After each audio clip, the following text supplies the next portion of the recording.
Professor Giza Vermesh believes that the references to shepherds could rule out a December date for the birth of Jesus.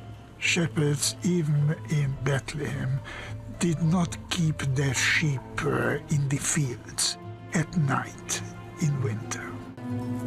In fact, some early Christians celebrated the birth on either the 21st of April or the 20th of May. It's only later that the date is fixed at December 25th. The date for the birth of Jesus is a Christian institution dating to the 4th century. December the 25th was chosen because in the Roman world it was a feast, the feast of the unvanquished sun. One festival of light is simply transformed into another, the celebration of the birth of Christ, to Christians, the light of the world. But if the month of Jesus' birth is debatable, so is the year. Today, alongside BC and AD, we use BCE, or before Common Era, and CE, Common Era, for the numbering of our years.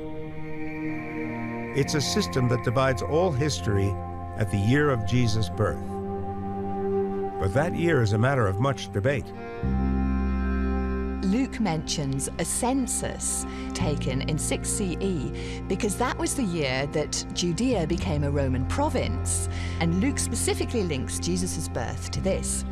Luke also says that Jesus was born in the days of Herod the King, which some people have thought means Herod the Great, and the difficulty with that is that Herod died in 4 BCE. And there is another event in Luke's Gospel from which it's possible to deduce a year for Jesus' birth. There is that statement in the Gospel of Luke that when Jesus appeared in public, he was about 30 years old. So if Jesus is 30 in 29 CE, this suggests the year of 1 BCE as a possible birth date. Jesus would need to be at least 3 years older to have lived in the time of Herod the Great, or 7 years younger to be subjected to the Roman census. Therefore, at least a decade's discrepancy is evident within Luke's conflicting versions of events.